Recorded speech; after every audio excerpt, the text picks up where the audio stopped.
All right. We live? All right. Shalom, Israel. This is the IHUPK Star of 1 West 125th Street Hall, New York, under Command Junior Yohana. This is Thursday night's scripture breakdown class. Lakia. I almost want to say Friday night's Lashawan Kodash class. All right. So this Thursday night's scripture breakdown class, right? And the title of the class is Ecclesiasticus chapter 4. We're going to break down the whole chapter. But before we go to that, go to Ecclesiasticus chapter 1 and verse 1. Come on. This is the book of Ecclesiasticus, chapter 1 and verse 1. I only need the first two sentences. Come on. Really, the first first sentence. That's it. Come on. All wisdom coming from the Lord. Salakia. It don't give you a prologue. Oh, come on. Well, you can read. Go ahead, just read verse 1. Go ahead. Come on. All wisdom coming from the Lord, and is with him forever. Right? So all wisdom comes from the Most High and is with him forever. Right? Now read the first sentence in the prologue. Come on. This Yahushua was the son of Sirach, and grandchild to Yahushua of the same name with him. Mm-hmm. This man therefore lived in the latter times, after the people had been led away captive and called home again, and almost after all of the prophets. Now his grandfather, Yahushua, as he himself witnesseth, was a man of great diligence and wisdom. Great diligence and what? And wisdom. Great diligence and wisdom. So historically speaking, we've always been a people of wisdom. This specific person, Yahushua, his name is Joshua, but in the Greek is rendered as Yahushua, is Jesus, right? So that's just also to show that there's not only one man named Jesus in the scriptures. There's many people. It's a common name. Jesus really just means Joshua, right? But this brother, though, his grandfather and ultimately his father is teaching him wisdom. The whole book of Ecclesiasticus, some people call it the book of Sirach because Jesus' father, his name is Sirach. And he's teaching his son wisdom, right? So go back to chapter 4. And before we start reading any of it, I'm going to start with a question. What is wisdom?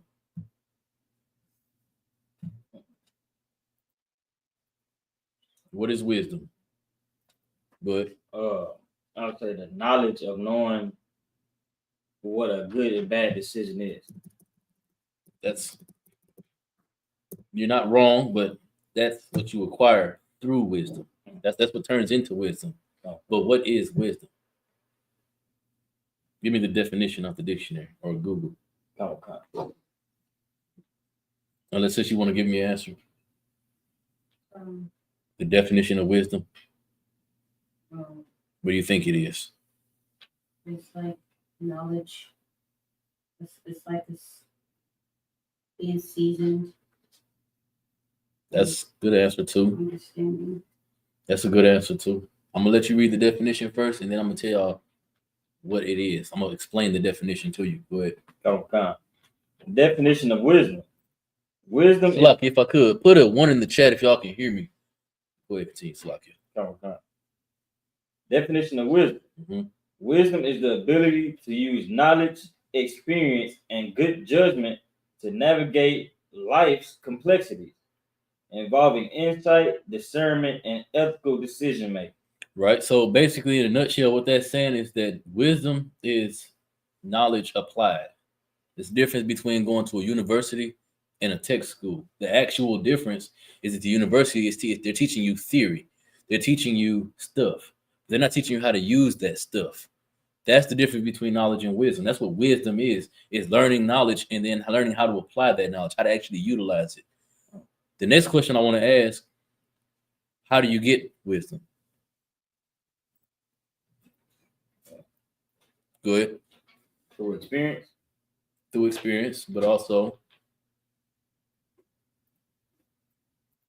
learning from others' experience. Learn from other people's experiences. Exactly. That's really the main way to learn wisdom. You gain it, of course, by learning, experiencing things yourself. But to really, really learn wisdom, because if you just experience life, you will gain experience, but that don't mean you're gaining wisdom. You can make the same bad decision six, 7 times and not learn nothing. But it's when somebody teaches you that you're making a mistake or teaches you that what you did was good, this is how you should keep doing things going forward. That's when it becomes wisdom. I mean, now you know how to apply it. Before that, all you have is knowledge. You have knowledge that if I do X, Y, and Z, this is what's going to happen. But wisdom is learning how to use that to your benefit, to gain, or to show other people how to use it to their gain, right? The last question I'm going to ask,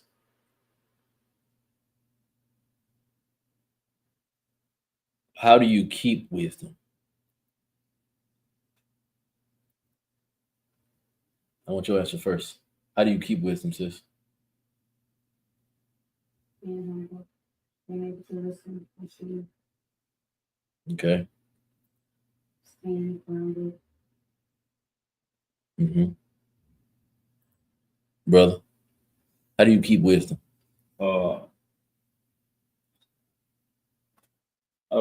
By staying disciplined and actually applying wisdom instead of falling off.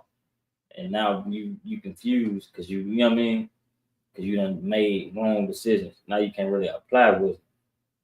Okay. Those are both good answers that y'all gave. The reason I asked that question is because that's why it's important to understand Ecclesiasticus chapter 4. There is no single one set answer to answer that question. The answer to that question is right here, though, in this chapter. This whole chapter is the answer to that question. So the title of the class is Ecclesiasticus chapter 4. But the water to all the argument aquafian in the chat for the ones. Now I know y'all can hear me.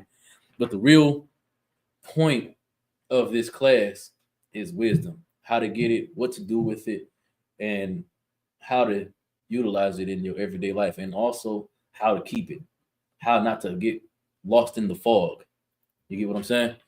So let's go to verse 1. Ecclesiasticus in the Apocrypha, chapter 1 and verse 1. So do you have Apocrypha?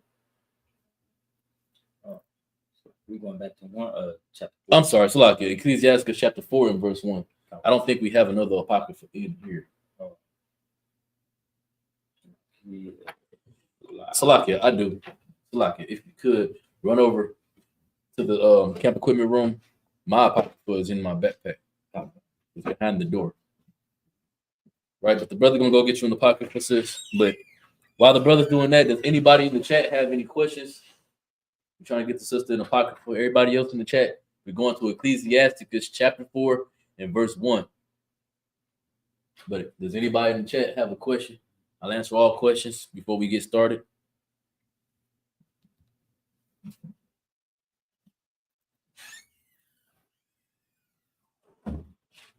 Sign Christ. What?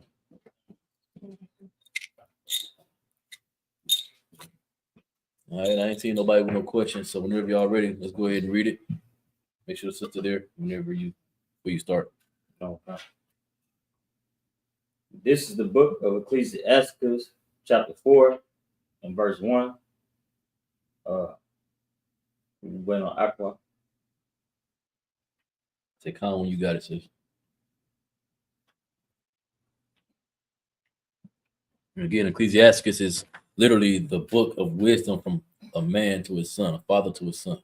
He's teaching him how to be a man. The whole chapter the whole book literally is just that. And all the chapters is just wisdom. There's plenty of it in there, but this chapter specifically, it ties to another chapter and another book that we're gonna get into later on. Go ahead. Shalakia. Officer Kabashwan had a question. He said, how can I better explain that sex is marriage? All right, hold that. Let's go to Genesis chapter. Let me pull it up on my sword. I think it's verse 49, chapter 22 and verse. Nope, not 22.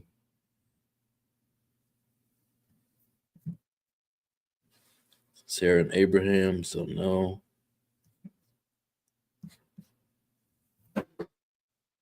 Verse 66. Let me get Genesis chapter 24 and verse 67. Okay. This is the book of Genesis, chapter 64, like chapter 24 and verse 67. Mm-hmm. And Isaac brought her into his mother Sarah's tent. Right. So for context, what we're reading right here is that Isaac and Sarah, so Abraham's servant went to go get Isaac a wife under orders of Abraham. His servant went and found Rebekah. He brought Rebekah back to meet Isaac to be a wife, right? That's the whole setup for what we're reading, right? So go ahead and read. Start over from the top. Come on, God. Genesis chapter 24, verse 67. Mm-hmm.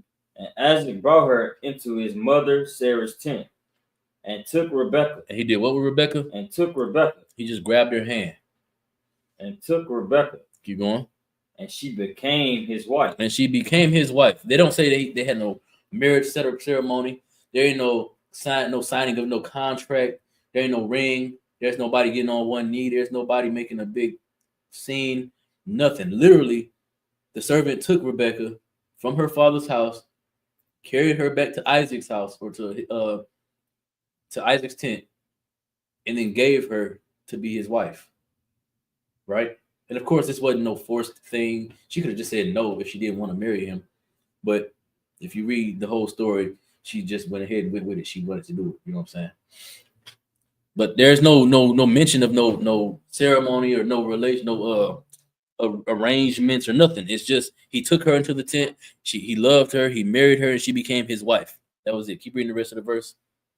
Come on. And she became his wife, and he loved her. And Isaac was comforted after his mother's death. Right? That's proof that sex is marriage.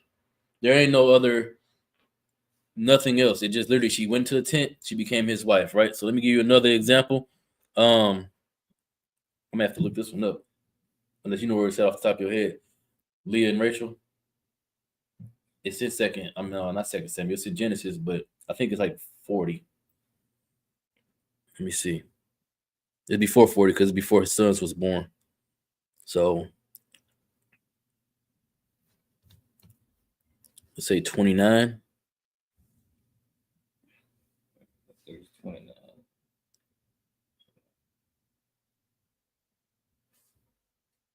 Nope, before 29. Shalaki, can you paraphrase it? He said, why hast thou done this to me? Oh, here it is. Genesis chapter 29 and verse 25. Go ahead. The book of Genesis chapter 29, verse 25. And it came to pass that in the morning, behold, it was Leah. It was Leah. He had Leah in his tent. For context, Jacob had agreed to work for his uncle Laban for 7 years to marry his daughter Rachel. They had a whole marriage ceremony, the whole wedding. They literally had a whole wedding ceremony. And during the ceremony, he went off to his tent. He was already drunk by this point. Otherwise, he would have, noticed that this ain't the same woman. But he was already drunk at this point. So he went to the tent, lay with her. That's now his wife. Keep reading. He woke up and it was Leah. He said to Laban, what is this thou hast done unto me? Mm-hmm. Did not I serve with thee for Rachel? Wherefore then hast thou beguiled me? Right? So he beguiled him. He tricked him. And he didn't do it to spite the brother. It was just unreasonable for him. It was a shame for his daughter having been so old to still be in her father's house after and have the younger one married off first. So he had to send her away. If you keep reading the rest of the chapter, you go on, there is no mention of him having a whole nother ceremony for Leah. He just continued working, and then he got Leah as well. I'm Salaki. He continued working, and he got Rachel as well. Right? There's no marriage ceremony, nothing. There was no marriage ceremony at all for Leah. That was for Rachel. So by our oppressors' customs and culture, he's supposed to is married to Leah, and he just had an affair with Rachel, according to our oppressors' culture. But that's not the case. He wasn't married to Leah at all because he didn't have sex with Leah. He wasn't married to Rachel at all because he didn't have sex with Rachel. He had sex with Leah. So that was his wife. That's another proof that sex is marriage. The ceremony didn't make her his wife. The ring wouldn't have made her his wife. The nothing made her his wife except the fact that he put his rod in her. Now she was his wife. Go ahead. So I want to also add that if according to the oppressor's ways, if he didn't really want her, he could just put her away. Exactly. But that's to answer your question, brother. Mm-hmm. All right, so let's go back to Ecclesiasticus chapter 4 and verse 1. In the Apocrypha. Go ahead. The book of Ecclesiasticus chapter 4 and verse 1. My son, defraud not the poor of his living, and make not the needy eyes to wait long. right? It says, defraud not the poor of his living. Meaning, if you're dealing with a brother who is in need of assistance, don't cheat him. Oh, Salaki. You got the door up, Kashan. If you're dealing with a brother who needs assistance, you don't cheat him in the end of his work and then give him less than the value of his work. He worked for that. He earned that. That's in the law. That's how we're supposed to be towards one another. That's brotherhood towards one another, right? When the brother get back, I'm going to have him give me 2 precepts to prove what I'm saying. That this ain't just something we make up. This ain't something that we just say. This is something we do and how we are. How about you, Shabbat? It's something we do and how we are. You know what I'm saying? It's our culture. This ain't just, something that we just make up. If you could, Baba Kashal, give me reread the verse, and then I'm going to put me a precept on me. If you could, I need you to pull 1 Timothy chapter 5 and verse 18. I want you to go and reread the verse again. We in first, it's like we in Ecclesiasticus chapter 4 and verse 1 in the Apocrypha. Ecclesiasticus chapter 4 verse 1. Mm-hmm. My son, defraud not the poor of his living, mm-hmm. and make not the needy ask to wait long. Right.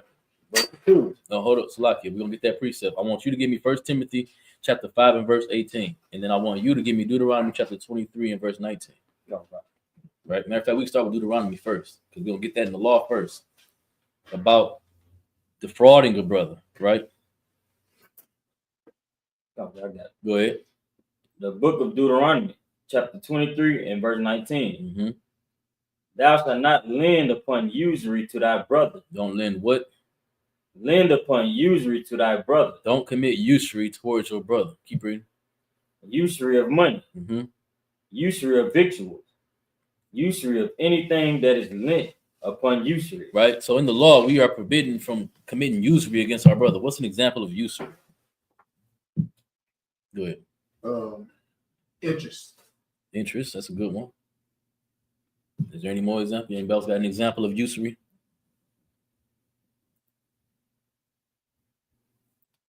Go ahead. Like you're just making your brother pay for everything when you can yourself.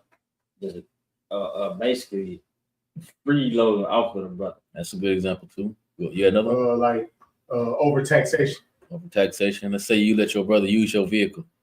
Let's say once you let him use your vehicle, now you holding that over his head from now on. Remember that thing I did for you? That's also usury. You keeping it on, you keeping something over him that you've done for him instead of just allowing that to be what it is. And now y'all moved on past it. Now I got something over you. Remember I did that for you? You got to do this for me. You need to do this for me. Because I did that for you, brother. Because I did that for you, sister. That's usury. We're not supposed to be that way, right? What was the precept? What is? That was Deuteronomy 23 and 19. And then if you're ready, I need 1 Timothy 5 and 18. What you got? 19? Okay. I need 1 Timothy 5 and 18 whenever you're done right. Right. And then we're going to reread the verse again. 4 on 1. Come.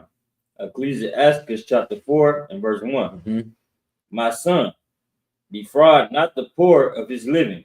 Defraud him not of his living. Right. Don't hold out. Don't cheat him out of what you owe him for his work. Right. Keep going. And make not the needy eyes to wait long. Right. Don't make him wait for what he earned. You got that? You got that precept? Go ahead, read it. First Timothy chapter 5, verse 18. Mm-hmm. Oh, you got it? Yeah. Verse 18. For the scripture's sake, thou shalt not muzzle the ox that treadeth out the corn. Mm-hmm. And the laborer is worthy of his reward. He's worthy of what? His reward. He's worthy of his reward. The laborer who puts in that work is worthy of his reward. So that don't defraud that brother of what he earned. That same thing is true about brothers in the truth. That same thing is true about brothers on the job, sisters on the job, people that we interact with on a regular. Don't defraud them of what they're worth. Commander in Hana, when he go out to eat, he tip everybody. He don't care what nation you from, who you are, nothing. He tip because they earn the tip. Right. They do good service. They earn the tip. That's why we are the light to the Gentiles. It's not just about being spiritual and being deep. It's how to be decent people in general. You know what I'm saying? This is common decency. Again, the book of Ecclesiasticus is wisdom from a father to his son, teaching him how to be a man, right? And part of being that is to be a decent person towards everybody that you encounter, even if they're an enemy. David had a Edomite in his army.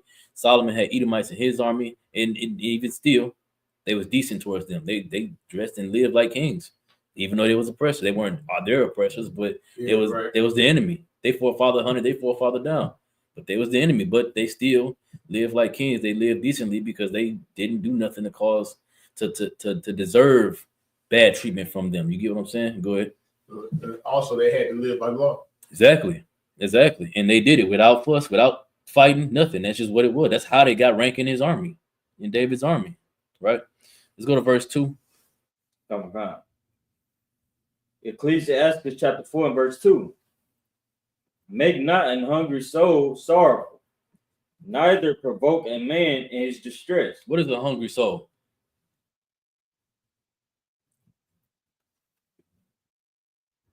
Go ahead.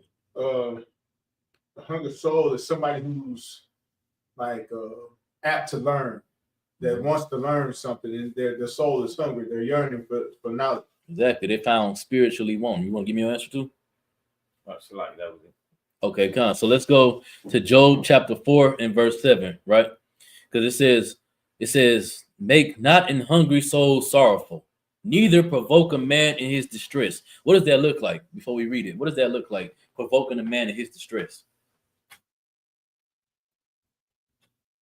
Like you said, Job chapter 4 and verse 4 and verse 7.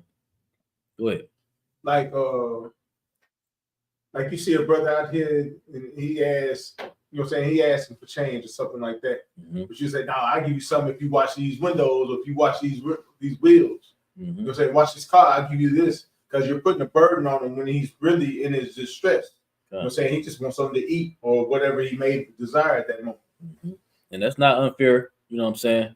If he wanting to earn that money, but if you see that he's cracked out, barely, he limping as he's walking towards you, asking you for the change, why not just give him the change? Because like you said, he's in distress. He clearly is in need, and you know he most likely gonna get high. But what difference does it make to you? Right.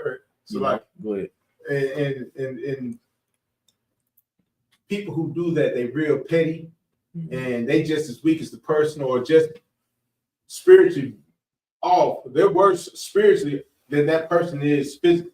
You know what I'm saying? Because they're hot siding on that man. You know what I'm saying? Most of the time they try to make himself feel better about what they got. God. That's a good point. You got that? Job chapter 4 verse 7 comes from. Go ahead, read it. The book of Job chapter 4 verse 7. Verse 7. Verse 7. Remember, I pray thee, whoever perished, being innocent. This is a question that's being asked. For context, Job's whole family done died at this point, right? So right now he's spiritually found wanting, right? Remember the verse said, neither provoke a man in his distress, right? His soul is sorrowful, and you don't provoke him in distress. Job is in distress in this chapter, in this context, right? Read it again. Come on. Job chapter 4 verse 7. Remember, I pray thee, whoever perished, being innocent. So this devil, this literally is an Edomite walking up to Job and asking him, whoever perished, being innocent. You know what I'm saying? Who died that didn't deserve to die after he done lost all of everybody he loved, his whole family. It's supposed to be his friend. And then he walk up saying, well, who done died that didn't deserve to die? Didn't they deserve to die? What makes them so right that they deserve your tears? They deserve to die. Don't be crying about them. You don't say that to nobody. That's the most unbrotherly thing to do. And in wisdom, you really shouldn't say that to nobody because he's in distress right now. How is he gonna react to you saying that to him after he done lost his loved one? How is he gonna feel? He might not know how to feel. He might take everything that he's feeling out on you. And now, what man got beat on that didn't deserve it? That's the only thing that's in his mind right now. Keep reading. Oh God. Or where were the righteous cut off? Or where was the righteous cut off? Right? According to this devil, this is the Edomite that's saying this, mind you. According to him, Jeremiah deserved to be in Babylon. Daniel deserved to be in Babylon. They weren't righteous because they got cut off. They got put until the Lord started dealing with them again. They was cut off. They got put into captivity just like the rest of Israel. Right. So according to him, they deserve that. By his logic. By who? By his logic. Oh yeah, by his logic, huh? According to him, That's why you can't be that way towards people, because you don't really realize what you're saying when you say that type of thing to people. You cannot be that way towards the people. It says, make not an hungry soul sorrowful, neither provoke a man in distress. This is what that looks like.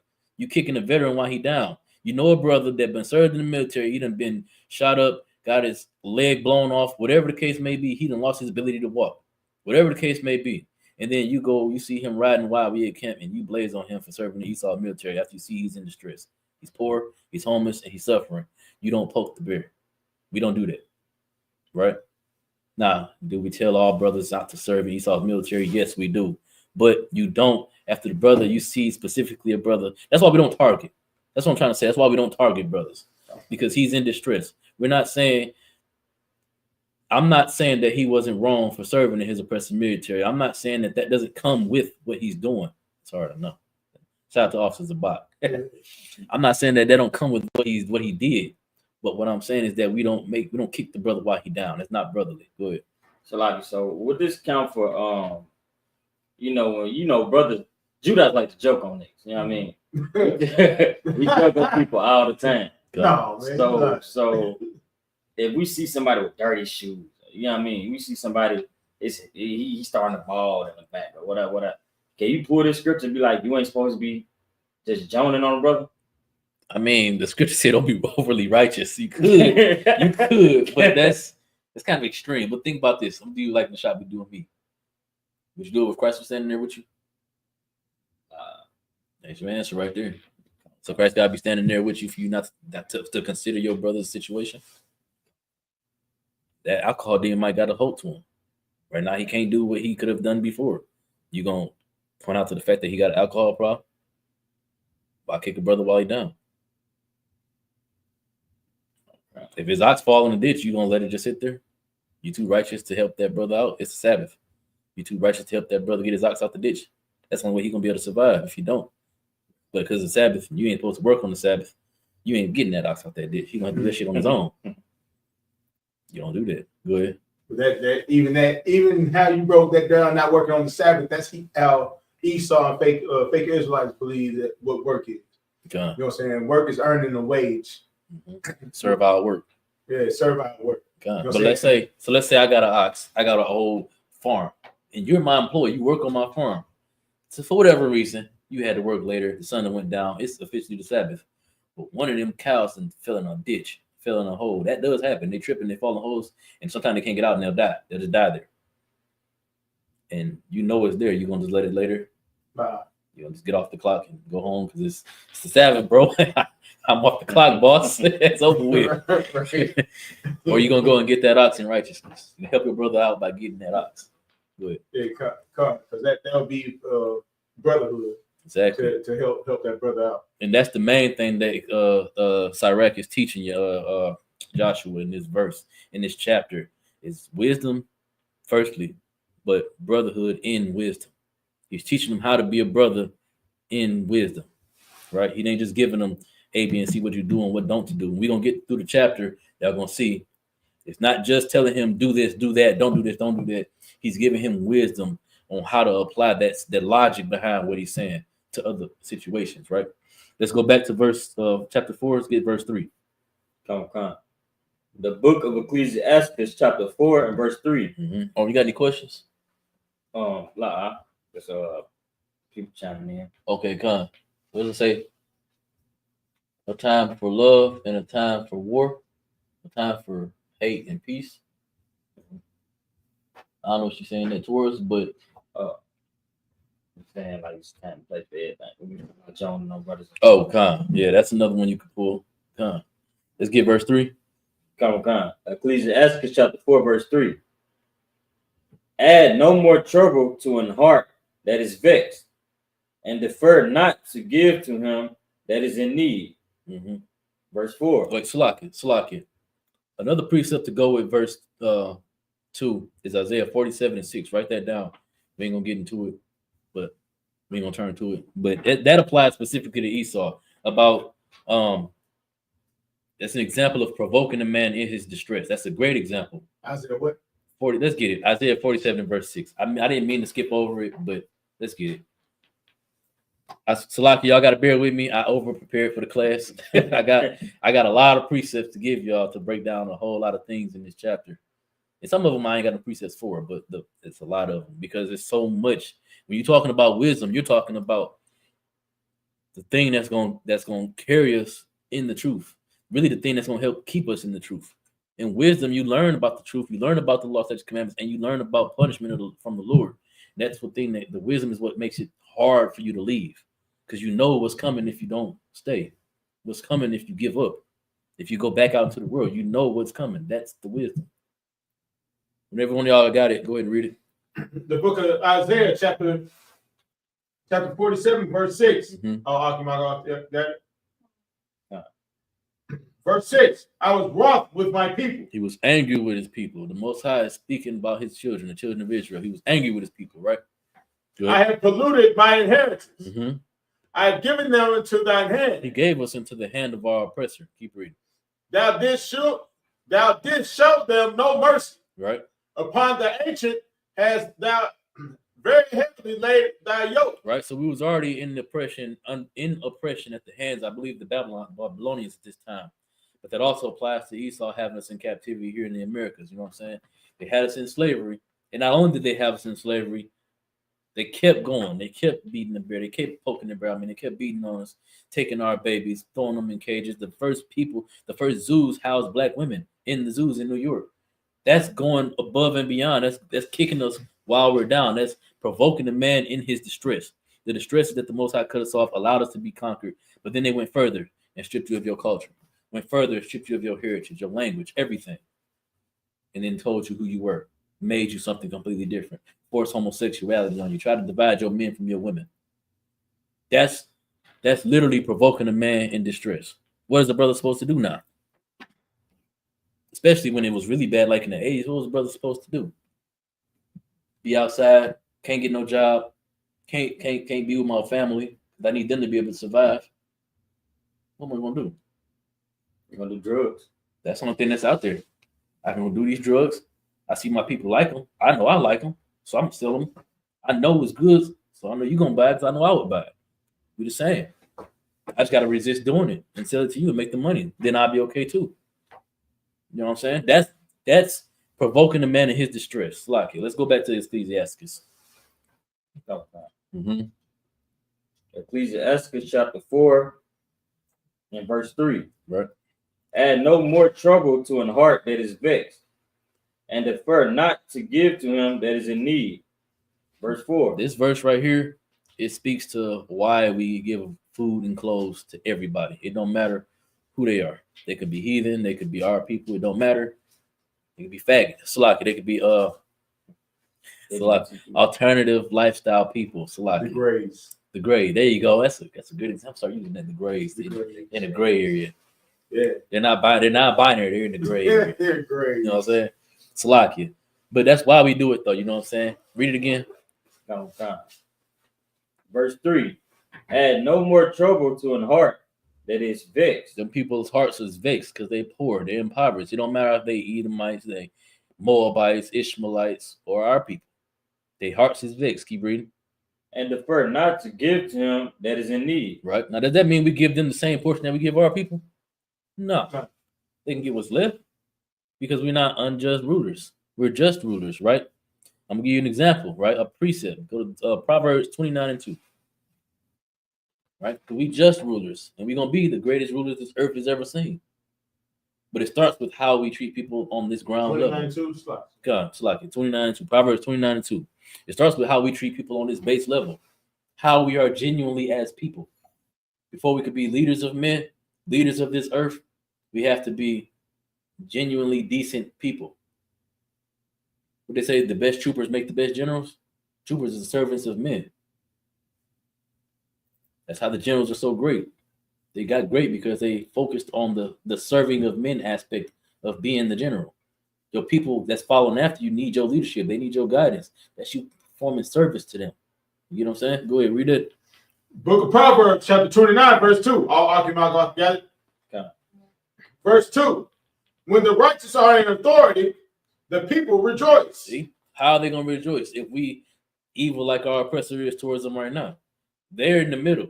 The earth, the scriptures say that the world, what does it say? I'm paraphrasing. It says the nations are something to the effect of being in between Jacob and Esau, in the hand or something of Jacob and Esau. They're in between us. You know what I'm saying? So they're just like wild animals out in the world, just free roaming, doing whatever the shepherd tells them to do, takes them wherever the shepherd, I mean, they go wherever the shepherd take them.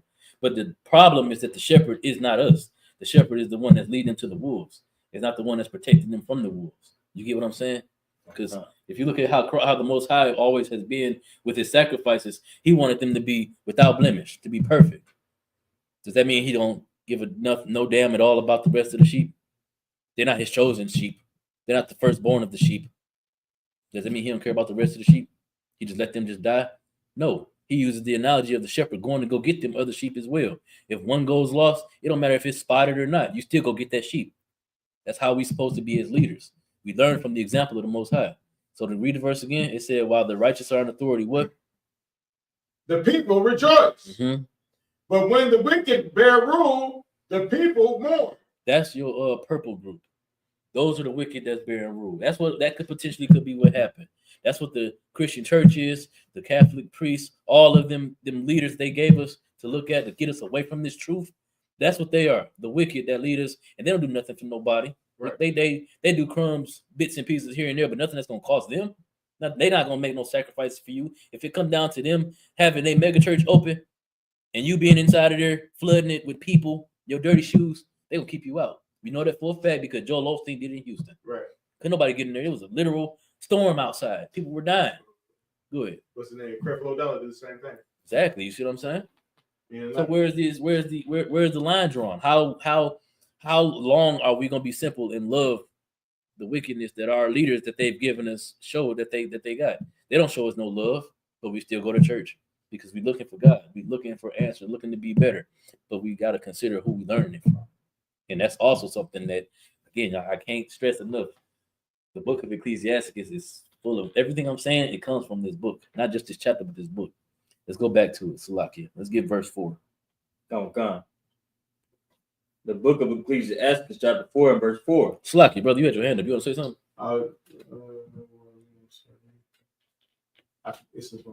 We was talking about people, the leaders not letting people in the church. We giving all our face to the church. But it's like you said something. Our people have a love for God, but not of knowledge. God, exactly. I think that's Isaiah. Find it. Oh, God. They have a love for the Lord, but not according to knowledge, not according to wisdom. A zeal for the Lord, but not according to wisdom. I think it's Hosea.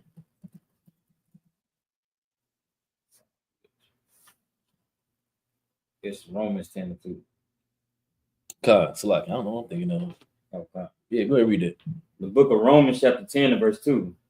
For I bear them record that they have a zeal of God, but not according to knowledge. Right, not according to knowledge. Right, that's exactly what the brother was saying. It's a precept. All right, let's go back to Ecclesiasticus chapter 4 and verse 4. Slaki. Okay. The book of Ecclesiasticus chapter 4 and verse 4. Mm-hmm. Reject not the supplication of the afflicted, mm-hmm. neither turn away thy face from a poor man. Right. So in the last verse, I gave you all example, including everybody, because everybody just has to have us be all inclusive, right? Okay. Now this one is specifically for your brother. Read it again. Reject not the supplication of the afflicted, mm-hmm. neither turn away thy face from a poor man. Hold that. Let's get Leviticus 25 and 35, right? Because you never turn your face from the needs of a poor man. Obviously, for the sake of being a decent brother, a decent person, you don't turn your face on the affliction of nobody, period. Even the heathen, they can still get a crumb. But when it comes to your brother, that's when this really applies. You don't turn your face towards the affliction of a poor man, right? Whenever one of y'all get there, let me know. Let's read it. Go ahead. The book of Leviticus, chapter 25 and verse 35. Mm-hmm. And if thy brother be waxing poor, if that brother's a poor man, keep reading, and falling in decay with thee, and he afflicted, keep going, then thou shalt relieve him. You shall do what? Relieve him. No, kick him when he down. Relieve him. Make fun of him. Relieve Make him. him feel like he just can't get right. Relieve You him. got to relieve that brother. You owe that to your brother. You owe it to the Most High to relieve your brother if it's in your means to do so. If he needs you, be there for him. If you can help him, help him. Keep going. Yea, though he be a stranger, Even though if you don't know him, even if you ain't never met this brother day in your life. Keep going. or a sojourner, Mm-hmm. that he may live with thee. That he may live with thee. Now that live with thee don't literally mean live in your house. It can mean live in your house, but live with thee. You're alive, you're living, your spirit is up. That means to be alive. You spiritually there. Make him that way too. Make him whole with you. Don't leave him out to dry. Don't leave him. You know this brother is found wanting. You see him wanting. He coming to you in his poverty. Help him. Right? Let's get verse 5. Come on. Ecclesiasticus chapter 4 and verse 5. Mm-hmm. Turn not away thine eye from the needy, and give him none occasion to curse thee. Verse 6. For if he curse thee in the bitterness of his soul, his prayer shall be heard of him that made him. And that's what you don't want. Let's say, if you look at the judgment, the Most High put on them purple cats, right? They got people doing drive-bys. They curse everybody. If you poor, they say it's against the law to help you. They don't give you food. They don't give you clothes. Right. They say it's unlawful to help you. Yeah. And look what happened. They got cursed by them people. Somewhere, somebody said, you said, you going to turn me in for my warrant, nigga? They got people, the pastor come out the church with the strap. They got the church lady coming out with her shoe, beating them. People doing drive-bys by their camp. That's what happens. Right. Go ahead. You gonna collect that 2,000 pieces of silver? God. You know what I'm saying? Exactly. You gonna betray your brother for that? that? My school. That could buy me a nice He guard. said, that could build up my nation. That's what he said. What You know what I'm nation saying? you building up if you destroying? Exactly. And that's the whole point. You can't have a nation. You can't be building up nothing. You only worry about lining your own pockets because the opportunity presented itself. You ain't worried about stopping the crime. You worried about your brother getting hurt. You worried about your brother getting put away because it's something that you can gain from it. It ain't about the brother. It's about the gain. That's all it's about. Filthy lucre. Go ahead. It's like it. They can get cut with works. Faith without works is dead. Mm-hmm. And also, I want to pull another precept on that. It's Mark 2 and 17. If I could. Go ahead. Let's get it. The book of Mark, chapter 2, verse 17. When Yahushua heard it, he said unto them, they that are whole have no need of the physician, Exactly. That's one of my favorite verses. but they that are sick. I came not to call the righteous, but sinners to repentance. And that's why Christ hung with the politicians and the charlatans, the debt collectors, the people that was unsavory because of the things that they would do to people, the way they viewed poor people, people in Nazareth, people in Bethlehem, the slums. You know what I'm saying? How they viewed them, talked about them, looked down on them. They was better than them because they was the aristocrats. They was the ones with the money, with the power, but they the ones that needed to be fixed. They was the ones that didn't give a damn about nothing but themselves. Christ came to show them that no, there's more to being an Israelite than just your blood. There's more to being an Israelite than just the title. What about how you treat your brother? That's what Christ, I believe it's not in this chapter. What was that? The precept. What is it? Mark chapter 2, verse 17. It's about how you treat your people, right? It's because of how IUIC, these other fake Israelites, these Muslims, Christians, everybody, it's because of how they treat poor people. That's why the bad things that happen to them openly and publicly, because they curse those poor people, the children of God, openly and publicly. And here we got Sirach telling Yahushua not to do that. I'm going to refrain from calling him Yahushua because we're not talking about Yahushua. His name is Joshua. Sirach telling Joshua not to be that way, not to be that type of brother, not to be that type of man. Right? Let's go back to it. Come. The book of Ecclesiasticus chapter 4 and verse 7. Get thyself the love of the congregation, and bow thy head to a great man. Be a brother or a sister that your people can rely on, right? I'm going to give y'all two precepts. One of a brother and one of a sister. It's just as important for sisters to be somebody that your people can rely on as it is for brothers to be somebody that your people can rely on. And we're going to get reasons for why on both of them. Let's first go to John chapter 13 and verse 12, right? You want the love of your congregation. As a brother, you want the love of the people that's in your congregation. Be you a teacher or just another brother that's around, another brother that's in the school. You want the love of the people that's in your congregation, that's in the congregation with you. Because we one body, right? What I'm gonna do for you, what I'm gonna do for me that I'm not gonna do for you. It shouldn't be a line there. If you need, that means I need. I need for you to have what you need. That's brotherhood. Same thing with sisters. Go ahead. Whenever one of y'all got that, go ahead and read it. John, yeah. Oh, Salaki. You go ahead. The book of John. The book of John, chapter 13, verse 12. Oh, Akim, got it? Got it. Verse 12. So after he had washed their feet, and he had taken his garment and was set down again, he said to them, know ye what I have done to you. So this is Christ having washed the feet of Peter. Go ahead. Verse 13. Salaki, hold on, brother had a question. Salaki, the sister in the chat had a question. She said, Salaki, sir. So if it's an enemy reaching out to you for help, how much help? The enemy get crumbs. You ain't going out your way to help the oppressor. You know what I'm saying? If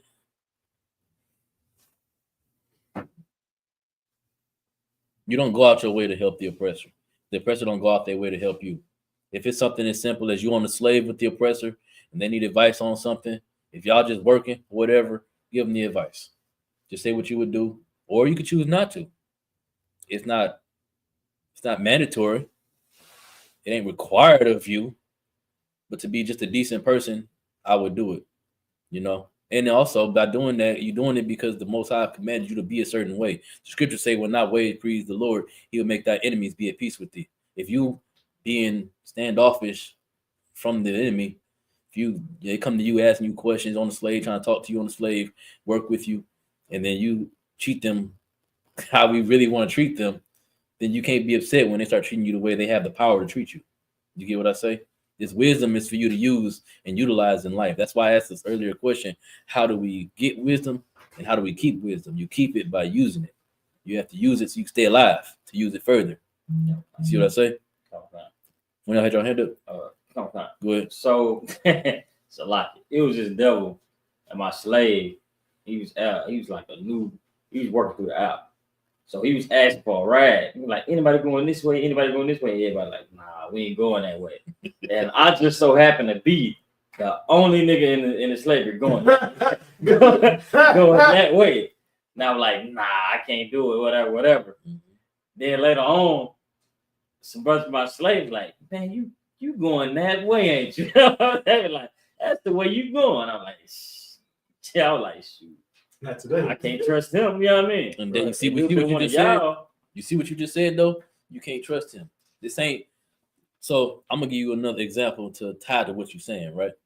So I've been doing construction forever, my whole life, damn near. It's like almost. But in doing construction, I work with a whole lot of devils, you know. And when I was working for the government, I was on the road. I was forced to work in real close proximity for really extended periods of time with devils. So after a while, you find something that's more tolerable than others, right? Even in that, I still didn't go out my way to help them at all. Now, if we was on the job, they needed help picking something up, tying steel, carrying. One person can't carry a number 11, a 20-foot number 11 rebar. It's not normally possible, right? No, an 11 is like this. Yeah. One man can't do it normally. No, one man can't do it. Now you got some people that's just strong, but I'm not that strong. All right. So if I'm on a slave and I see the devil trying to carry this bar, and he asked me, "Hey, you might help me come pick this up." Depending on how he asked me, it's going to determine whether or not I'm gonna go help him. If he asks it in any way other than politely, I'm not gonna help him. I'm gonna let you struggle, let you figure out how you're gonna drag that big old bar to where it gotta go. Right. If you say, "Hey, you might give me a hand carrying this real quick," no sweat, I'll come help you. If I'm on the machine, I'll hop off and come help you. That's just being a decent person. But there's a difference between being a decent person and being a coon, being a sucker. Don't be a sucker. Right? Sis, I hope that answered your question. Salakia, where was we at? John 13 and 12. Sis, you had a question? Okay, let's get John 13 and 12. We have to 13. Oh, Salakia, my bad. Let's get John 13 and reread 12. I was breaking that down. Salakia. Verse 12. So after he had washed their feet Mm-hmm. and had taken his garment and was set down again, he said to them, know ye what I have done to you? Right. So it's Christ after he had washed his disciples' feet. Right. The man who's above them serving the men that are under him. Keep reading. Verse 13. Ye call me master and Lord, and ye say well, for so I am. So he said, you saying well by calling me master and Lord. Yeah, damn right I'm above you, nigga. Keep reading. Verse 14. If I then, your Lord and master, And by me being above you, nigga, that means, keep going, have washed your feet, mm-hmm, ye also ought to wash one another's feet. that means that I have to wash your feet. I owe it to you to make sure that you can walk, so that you can do it the same for your brother, the same for the men that's under you. You above them. That's right. That don't mean that I'm better than you. I mean, I owe a responsibility to you. That means that you owe a responsibility to the men that's under you to make sure that they can carry on. Same way I owe it to you to make sure that you can carry on. Keep going. Verse 15. Mm-hmm. For I have given you an example. So he's giving us a what? An example. Keep going. That ye should do as I have done to you. Right? That's gaining the love of the congregation. You showing brothers and sisters that it's not about the rank that I got over you.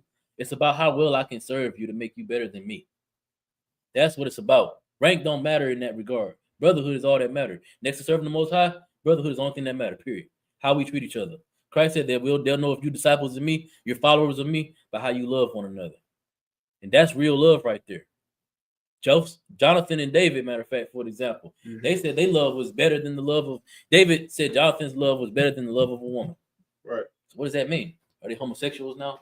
No. No. He's saying that my woman is gonna be there. She's gonna ride for me. But even in that, she ain't gonna die for me the way my brother will. She ain't gonna kill for me the way my brother will. You got some sisters out here that will kill for you. Yeah. Some women out here that will take charge for you, that will put in work for you. But it ain't the same thing though when you got a real person who, no matter what, is right there with you. Same thing with sisters. Ain't no same thing. You can got a brother that you dealing with, and you think he, really for you, and then come to find out when things hitting the fan, he a coward. But you got sisters that's there the whole way. You can't beat that. That's real family. That's real love. All right. So that's the example for the brother of a brother. Like if I could add in, his brothers out here who's gonna make sure she's the one to take that charge. You know what I mean? Exactly. You see what I'm saying? So what happened? You gonna sell yourself over to a man that's gonna use you?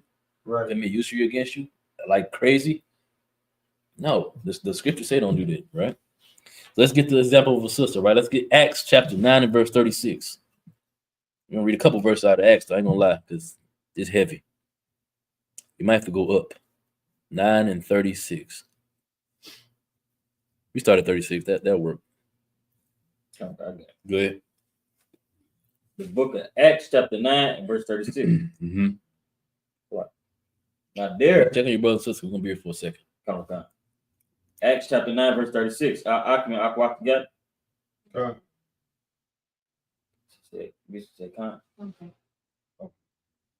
Now there was at Joppa a certain disciple named Tabitha, Mm-hmm. which by Salakia. This is a sister named Tabitha, right? Keep reading. Which by interpretation is called Dorcas. Mm-hmm. This woman was full of good works and alms. It's like in alms deeds which she did. She had great works and alms deeds. What are alms? Good. Like charities. Acts of charity, right? Real love. Things that you don't gain from. You just do it because it need to be done. That's real love, right? It's to show real love, right? I told you I'm gonna give y'all an example of that verse, earning the love of the congregation, men and women. It applies to both. This is an example now of a sister who was literally the epitome of that. Keep reading. Verse 37. Mm-hmm. And it came to pass in those days that she was sick and died. The sister who did great works and alms deeds got sick and she passed away, right? Nothing crazy happened. She got sick and died. Keep going. Whom when they had washed, they laid her in an upper chamber. Mm-hmm. Verse 38. And for as much as Lydda was nigh to Joppa, and the disciples had heard that Peter was there, mm-hmm. they sent unto him 2 men. Now remember, by this point, Peter is the rock of the church. He's the leader of the school now, right? It's like sending Commander Johanna, hey, we got this this great sister passed away. What can we do? Keep going. Desiring him that he would not delay to come to them. Mm-hmm. Verse 39. Then Peter arose and went with them. When he was come, they brought him into the upper chamber, and all the widows stood by him weeping, and showing the coats and garments which Dorcas made. So she was a garment maker, right? She was a sewer. She did great works for the brothers and sisters. She ministered unto the brothers and sisters in Israel, right? And they loved her for it. And then she passed away, so they was hurting bad. Keep reading. While she was with them. Verse 40.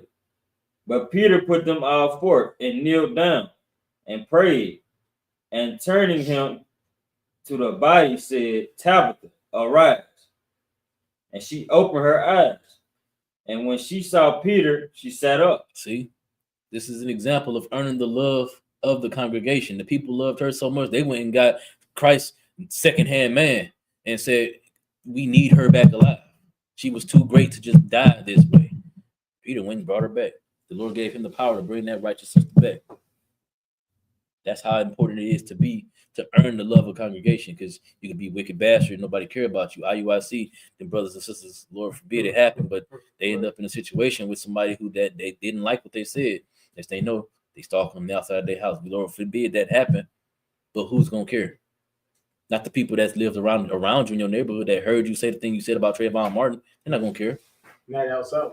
Exactly. Not The people that's afflicted that could feel your pain, they're not gonna feel nothing for you because you didn't care nothing about theirs. That's why it's important to learn to earn the love of the congregation being your people. That's important. It's very important because you got two scenarios. One, your oppressor coming to oppress you, and I'm not gonna do nothing for you. Or two, your oppressor is oppressing you, he oppressing me. I gotta help you because you done too much for me to let this man do this, these people do this to you, right? Let's get back to Ecclesiasticus. Remember, all of this is wisdom. That's why I couldn't just title the class wisdom. I'm really just giving you the breakdown of this whole chapter, but I'm breaking down all of the wisdom in the chapter. I'm showing you where you can take the wisdom and apply it to different scenarios. All of this that he's learning, we're seeing different examples of it everywhere else in the scriptures, and not just in the chapter in the book of Ecclesiasticus, right? It's not just applying to just him. We're seeing examples of it all throughout history, how our people have always used this wisdom, and now he's being taught it in the scriptures, and now I'm teaching it to y'all. It's good. Keep going. Come. Verse 8. Come. The book of Ecclesiasticus, chapter 4, verse 8. Let it not grieve thee to bow down thine ear to the poor, and give him a friendly answer with meekness. Remember, we read in John how the servant is no greater than the master. Christ said he gave us an example to follow. It wasn't grievous for him to wash Peter's feet, so it shouldn't be grievous for us to hear the afflictions of the poor. It shouldn't be a hard thing for us to hear their afflictions and give them answers and respect them as dignified people, especially when the world treats them like they dirt area as it is. Not only because you're an Israelite, but because you're poor. You are brothers and sisters, but the world gonna treat you like you ain't nothing. Even our own people gonna treat you like you ain't nothing because you're poor. But we're gonna treat you with dignity. We have to treat you with dignity as dignified people, ignoring your social status, ignoring your political status, your financial situation, and just hear what you have to say as a person, as a human. Keep going. Okay. Verse 9. Deliver him that suffereth wrong from the hand of the oppressor. Mm-hmm. And be not faint-hearted when thou sittest in the judgment. That first part, deliver him that suffereth with the hand of the oppressor. What is that talking about? You gonna collect that $2,000? Was it $2,000? You gonna collect that $2,000? Sis, if you find out that there's brothers in your street that got warrants, they offer you $50,000. Catch this guy. Just tell us where he at. You don't even got to mention your name. No, just tell us where he live at. Can I turn him in and bond him out? You gonna do him like that? Read the verse again. Come. Ecclesiasticus chapter 4 and verse 9. Deliver him that suffereth wrong from the hand of the oppressor. You gonna do him like that, sis? You gonna make that 50 bands? It's worth it to you. I want your honest opinion. Is it worth it to you? Wow. It's crazy. What about you, brother? You gonna do it to him? No. About 10 million. All they need is a location, street name. You don't even need to know which house. It's a street name. You gonna do it? Can I buy the rim?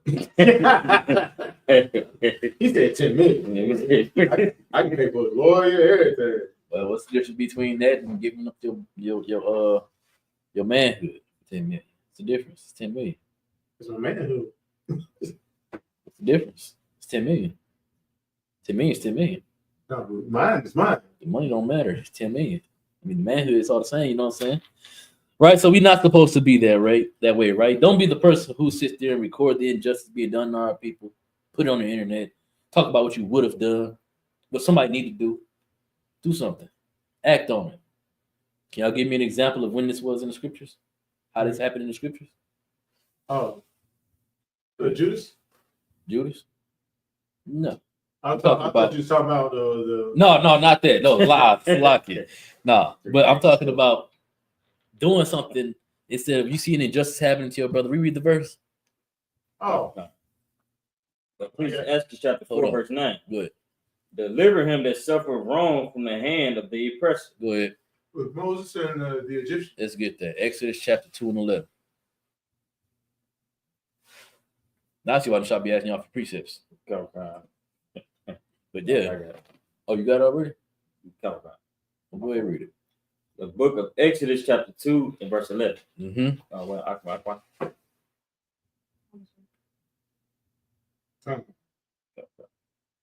And it came to pass in those days, when Moses was grown, that he went out unto his brethren and looked on their burdens. And he spied an Egyptian smiting an Hebrew, one of his brethren. He saw this man smiting his brother. He could have pulled out his Egyptian equivalent of World Star and made it public. He could have drew a picture about it, recorded it, said this is the injustice that happened to this brother, and did nothing past that. Complained, made an issue to Pharaoh, probably got the brother, the devil, the heathen arrested. That he gonna get back out and just do the same thing to another one of his brothers. The point is that brother's life is gone now forever, regardless of what he did in the media or whatever with his political social status. You know what I'm saying? Keep reading. Come. Verse 12.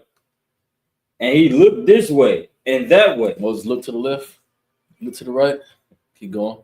And when he saw that there was no man, he slew the Egyptian. The coast was clear, so he ran down on him, slew him. Keep going.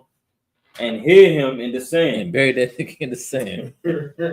Not only did he save his brother, he made sure that his brother couldn't possibly be charged with this. Right. He couldn't. There's no way that you could say that he beat him, carried him, and drug him into the sand and buried him by himself.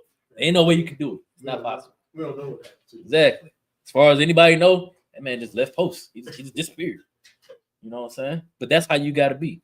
Now, I'm not telling you to go out there and go and just like put yourself in a situation.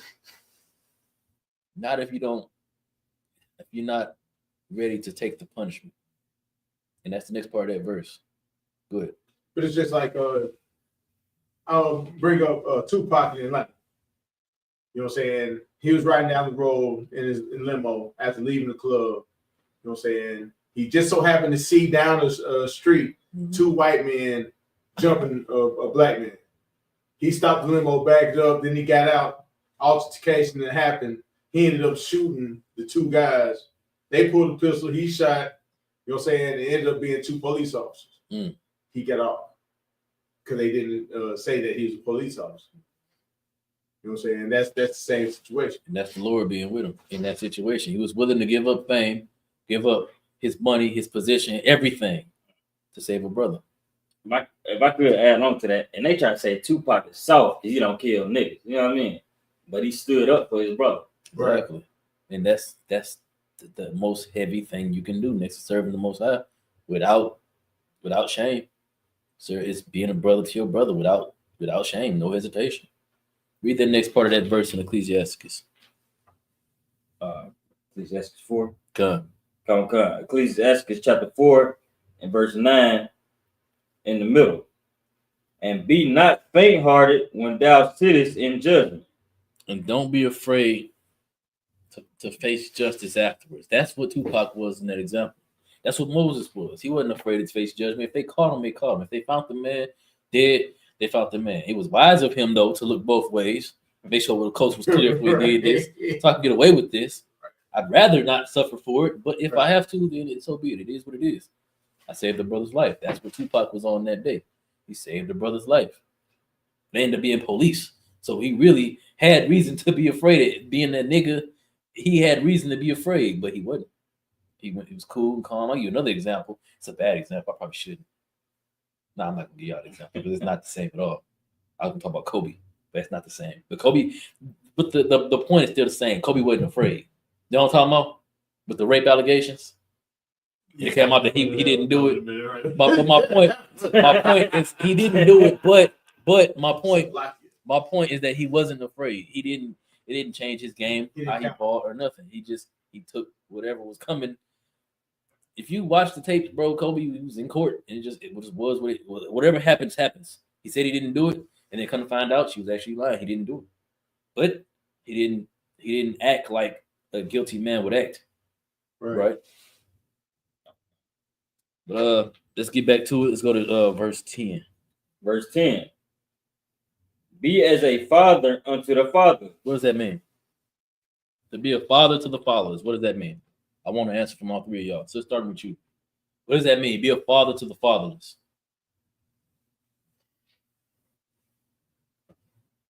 And there's some who don't have father figures. So you take them in, you care for them, you give them that love. Okay. Go ahead, brother. Pretty much the same thing she's saying. Be a good example. You know what I'm saying? If you know somebody doesn't have anybody to protect them, you know what I'm saying, or shelter, food, you know what I'm saying, anybody to give encouragement. You know what I'm saying? Be that person. That's a great answer as well. Go ahead. Be that person to give that brother or sister guidance that they don't have in their life. You know what I mean? Like how they try to say it take a village. Mm-hmm. And I say it all the time. If you see brothers and stuff, be like, that's on their parents, whatever. They blame everything on the parents. So that's their excuse not to help the next person. Like, you part of the problem. Because we all brothers and sisters. Right. Exactly. And all of y'all are correct. All of y'all answers are spot on. That's what it means. All of what y'all said is what it means to be a father to the fatherless. It's about more. Keep reading the rest of the verse, Lucky. Keep reading the rest of the verse. God. Be as a father unto the fatherless, and instead of an husband unto their mother. What is that saying? Good. You got to try to make sure that the brother go to the league because you want to mess with his mama or whatever. and instead of just trying to be nice with a brother or sister because you want their mama or want something out of it, just do it just because. That's the whole bottom line. It's what it's saying. Don't be so caught up in smashing the mama that you're gonna do for the child. Oh, God. Be a father to the child because the brother ain't got a father. The sister ain't got a father. Be a brother to him. Be a leader to him. Oh, God. It's better that you leave her alone so you don't distract her from what she's learning from watching your action. Remember, we're talking about how to apply wisdom and how to keep it. This is applying wisdom. Applying it, you're spreading it by applying it yourself, right? A good precept, 1 Corinthians chapter 7 and verse 34. Let's get that.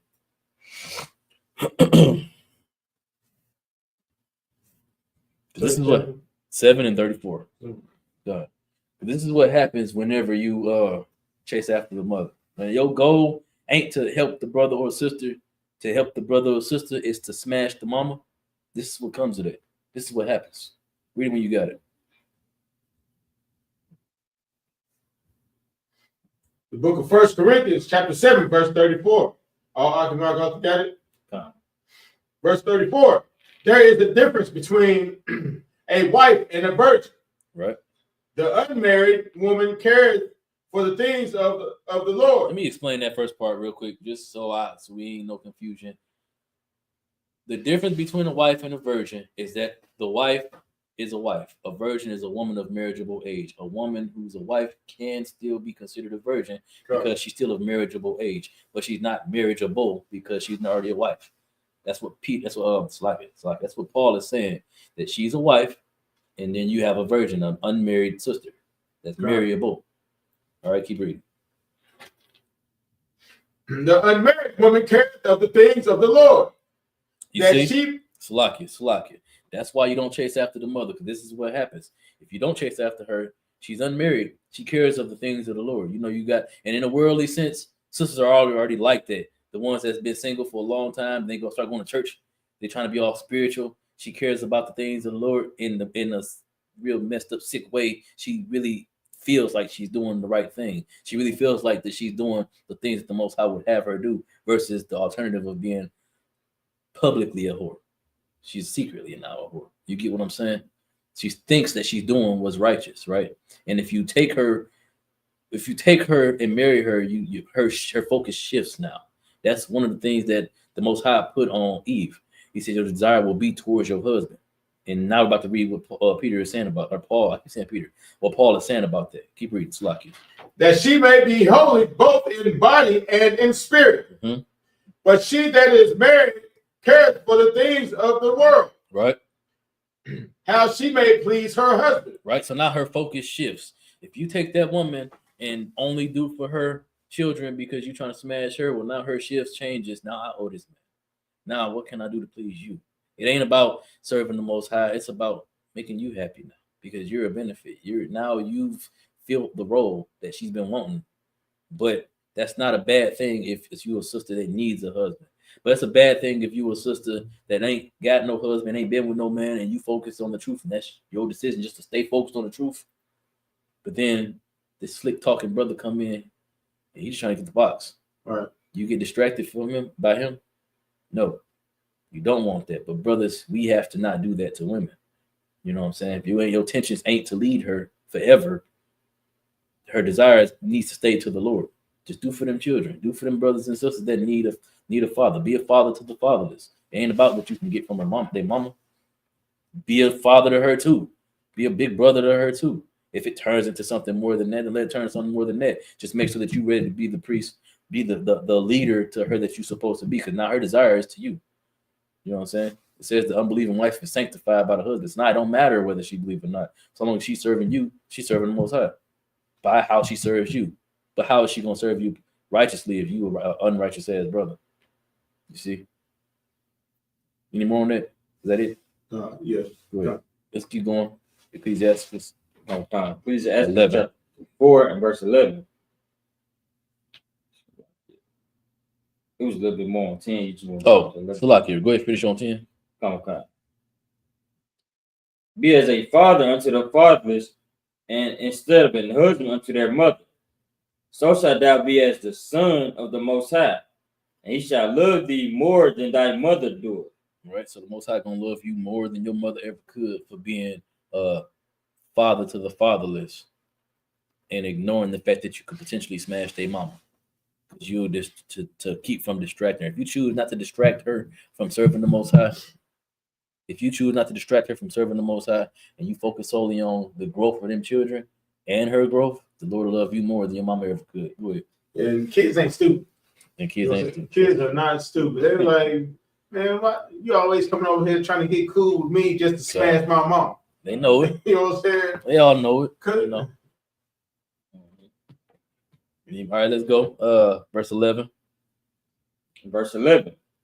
Now we're talking about wisdom, right? Keep going. Come. Wisdom exalteth her children, and layeth hold of them that seek her. Right? So we're talking about wisdom. Why are we referring to wisdom as a woman, though? It says wisdom exalteth her children. Why are we talking about wisdom as if it's a woman? Good. Because wisdom is gentle. You know what I'm saying? Everything behind it it's not feminine, but it's nurturing. Not in all cases, because an example where it's not is if you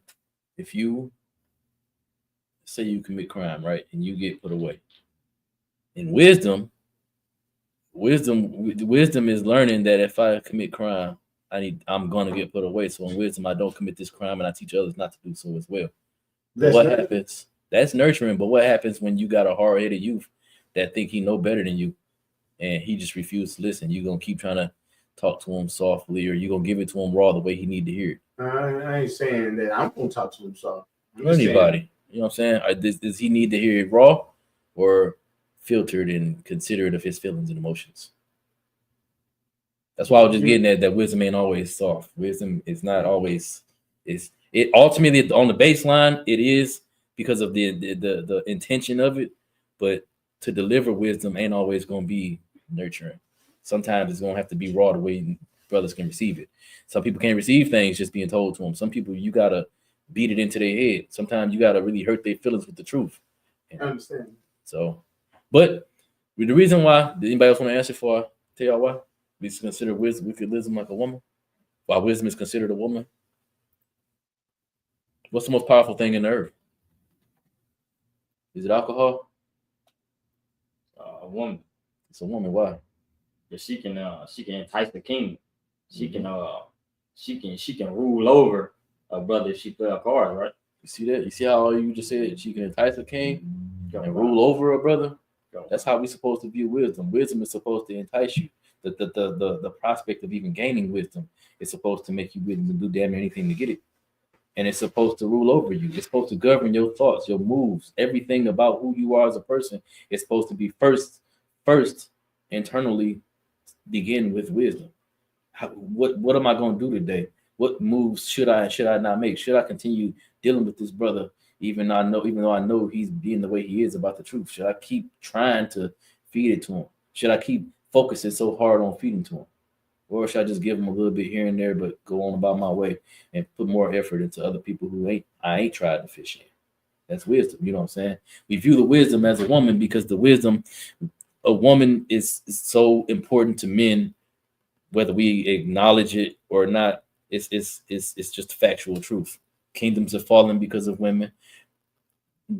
Trees have been signed because of women. Everything. Money's going out of circulation because of women. People die because of women. Wars are fought because of women. Black Wall Street got bombed because of a woman. Emmett Till murdered because of the lies of a woman. Rosewood because of a woman. Because of women. The Gen 6 because of a woman.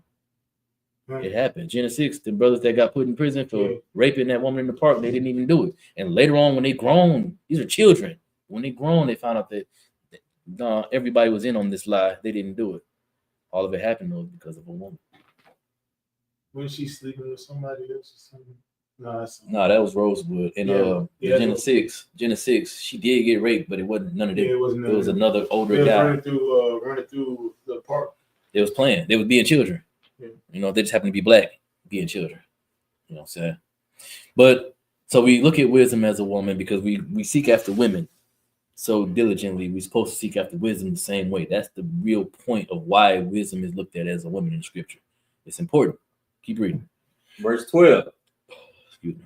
He that loveth her loveth life, mm-hmm. and they that seek to her early shall be filled with joy. They that seek to her early shall be filled with joy. Right? Hold that. Let me get Wisdom of Solomon, chapter 8.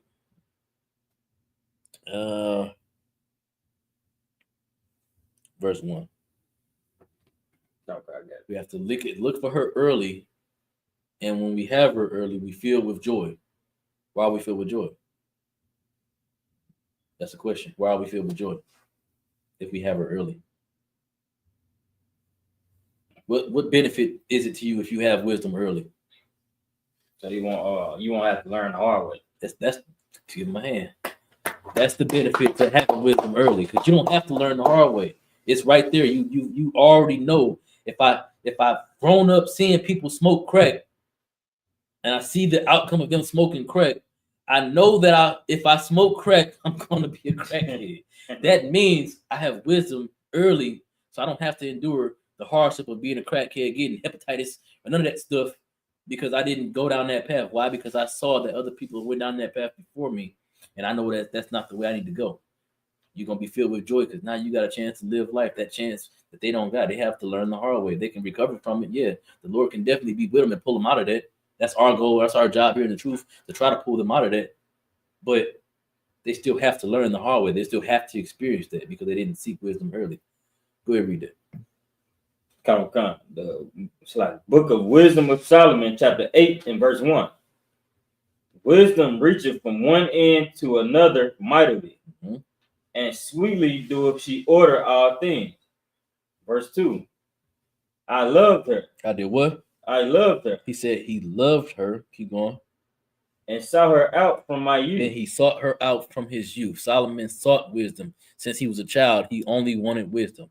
He loved the thought, the prospect of being wise, and he sought her out from his youth. Keep reading. I desired to make her my spouse, and I was a lover of her beauty. This is how we all supposed to be, men and women. We want wisdom to be our spouse. We want to be married to wisdom. Wisdom to, like you said, to rule over us. Go ahead. That reminds me of a conversation Kanaki was having with Austin the Shot. It's like, man, how you be coming up with those sayings like that? You know what I'm saying? Yeah, that's some real fly stuff that you be saying, man. How do you obtain that? And I remember I told him, I said, man, the more that you live life and you put what you learn from the Bible into your life, you'll get wisdom. That's all you gotta do, don't rush it. Just take your time, walk through it. And we're gonna get to that too. Bro, I'm trying to tell you, the scriptures say exactly that. Everything that we're saying about wisdom, it's right there. They say there's no book to this thing called life. It's right here. All of it. Everything you need is right here. It's up to you to choose that you're gonna seek after wisdom. You gotta want it. It's there. The scripture says study to show thyself approved. It's all there. Good. I remember when I was running the streets and stuff when I was young, and I always seen how in movies how they looked up to the old dude that knew everything, the OGs. Sure. I was like, man, I want to be like that one. Even in wickedness, we still seek after wisdom. It don't matter, righteous or wisdom. I ain't gonna hold you when I was in. I ain't gonna get into it. I wanted. If you know, you know. I wanted all the pieces. Yeah, you know, that was it. That was it. I wanted all of it. I wanted to know. And in wickedness, I still sought wisdom. And I ain't gonna hold you. I learned a lot, and it saved me from a whole lot of ass. A lot, kid. I ended up cutting a lot of people off. And you have to, because they're not seeking the same way. How can two walk together unless they be equally yoked? Yeah. You know. Let's keep reading. Where we at? Verse 3. Good.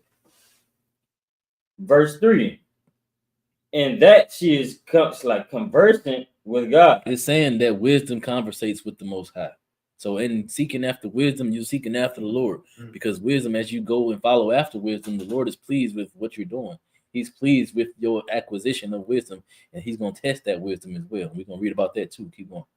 She magnified her nobility. Yea, the Lord of all things himself loved her. Because the Most High even loves wisdom. That's why I said the Lord loves you for seeking after the thing that he loves. You after his heart now, you start seeking after wisdom. That's what David was, a man after the heart of the Lord. Seeking after the wisdom to please the Most High. Go ahead. Your precept is Proverbs 9 and 10. Let's get that. Go ahead, read it when you got it.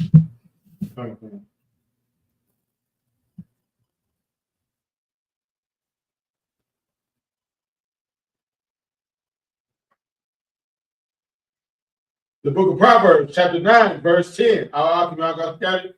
Come. Verse 10. The fear of the Lord is the beginning of wisdom, and the knowledge of the holy is understanding. Exactly. If you really, really want to serve the Lord, if you really want to show the Lord that you love him, it starts with you seeking wisdom. The wisdom to fear him. The fear in him is ultimately supposed to force you to serve him the way he wants you to serve him. And then ultimately, what in turn you gain from that is the protection of the Lord. That wisdom that you gain, it keeps you from making a decision that's going to lead you to being a crackhead. It's going to lead you to committing murder. It's going to lead you to being a whore, a prostitute, drug dealer, all those things. That seeking after that wisdom prevents you from the judgment that comes from committing those sins. Stops you from being a goof. Exactly, that too. Come on. Let's keep going.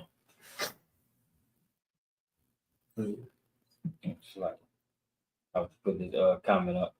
Oh, we got a comment. It was just a brother chiming in. Okay, most time Christ. We in a comment. I mean, questions. Like, I didn't even think to ask. A lot, sir. I've been keeping up the chat. The official. What does it? The official pretty document. Okay, Psalm of Christ. I ain't never. That's a sister in the school too. Most time Christ. A lot for joining y'all. Go ahead, keep reading. Mm-hmm. Verse 4. It's like verse 3 in the middle. Yea, the Lord of all things himself loved her. Mm-hmm. Verse 4. For she is privy to the mysteries of the knowledge of God and a lover of his works. Right. Verse 5. If riches be a possession to be desired in this life, what is richer than wisdom? What worketh all It things? says that worketh all things. Like that worketh all things. What's better than having wisdom? Literally, that works in all things. Everything in life. You can have money. Money ain't gonna get you out of certain situations, though. It's a brother out there. If you wrong him, money, you can't buy peace back with this brother. But wisdom keep you from being in that situation, though. Go ahead. You could be a rich fool. That's You're true. right. I work with like this devil. I can go on and on about him. Mm-hmm. But long story short, he's rich because his father is rich. But he works as slave with me. And the only reason he can't work with his father is because he make terrible decisions. And this is the older brother. I mean, it's like an older devil. Mm-hmm. So this devil, even though he's been rich, he used to sell his body to men. Yeah, I mean, like, oh, it's a devil. Yes, the devil. Okay. Yeah, See, now we speaking. The scripture say, "Who can make straight what the doors made crooked?" He ain't straight. Ain't straight about him. No matter how you slice, keep going slack. Slack. He used to get his chops busted. He gets his chops busted. Yeah. Also, he like he used to be a crackhead. He's been homeless, even though this man is rich. Like, he comes from a rich family, and he also then went to jail for being with his white friends and robbing a plug. And the white plug turned around and told the police on them. Like, this man's life is crazy. I mean, but if he had wisdom, would he have been in any of that situation? Any of those situations at all? I thought he had. He ain't had no wisdom. You see, and that's why the scriptures say that if you got wisdom, the Low Side is gonna protect you. If you ain't seeking after wisdom, that hedge is gone.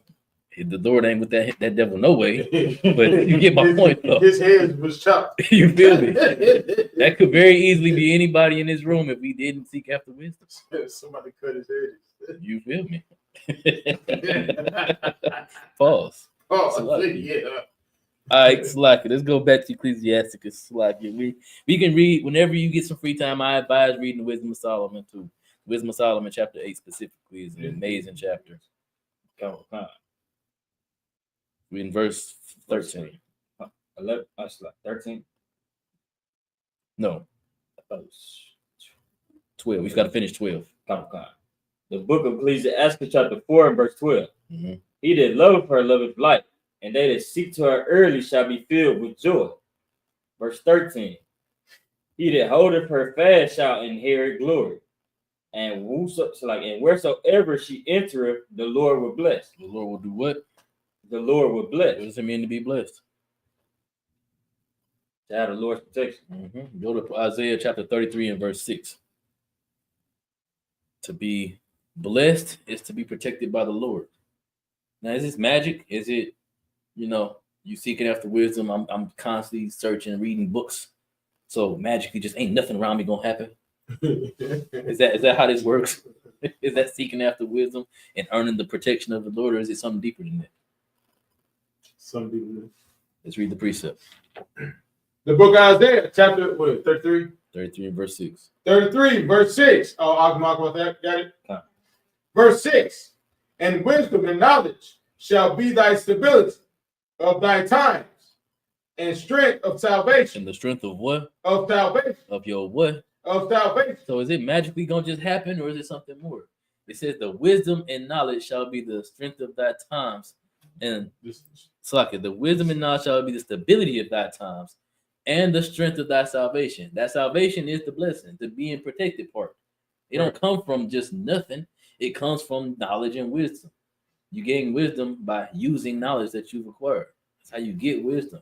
And then you utilize that wisdom to protect yourself. The Lord gives you the tools to protect yourself. There's a saying, you can fish, you can feed a man, you can fish and catch a fish for a man, and he'll eat for a day. But if you teach that man how to fish, he'll eat forever. The exact same principle is being applied right here. That's what this is. The Most High giving us the tools to be able to protect ourselves. He's presenting wisdom on the table. It's up for you to grab it. It's on the floor. Just pick it up. Get him on it.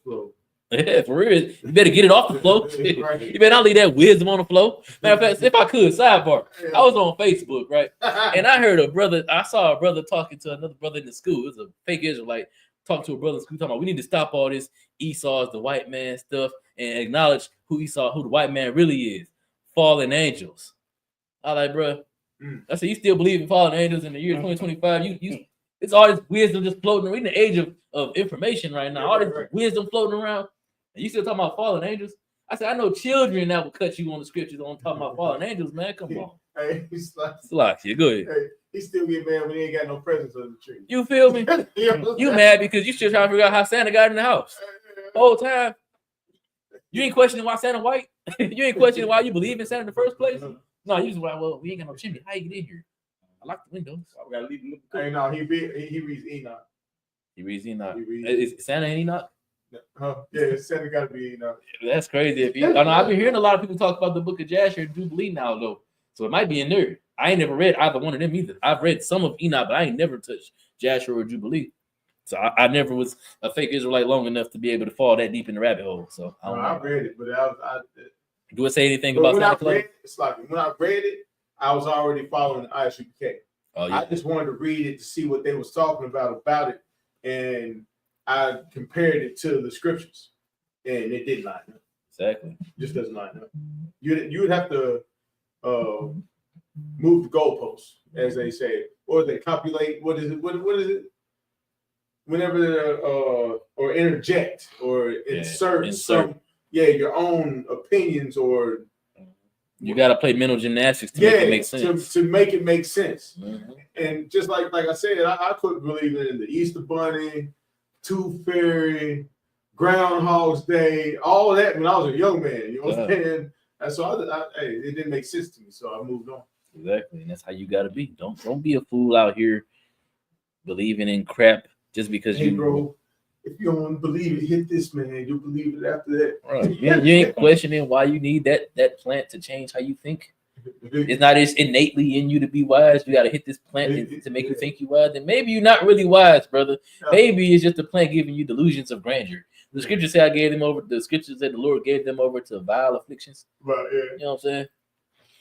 All right, let's get back to it, Salaki. I ain't gonna try to keep y'all going for too long. I told y'all we ain't gonna make it through this. We're only in verse 12. We're verse 15 now.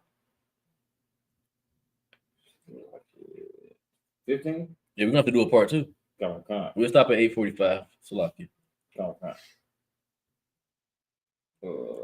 the 45. Or was it like, I'm keep on. You want to go quicker? I just want to know. I mean, I thought we were going to 9. Oh, I mean, we can go to 9. I'm a Salaki. My bad, y'all. But if you can go as long as y'all want to go. I just didn't want to. I know that this is a lengthy breakdown. It's a lot to it, especially now we're in wisdom specifically. It's a lot to it. I ain't want to hold y'all for too long. Plus, I got to pick up the brother. So. Oh yeah, yeah.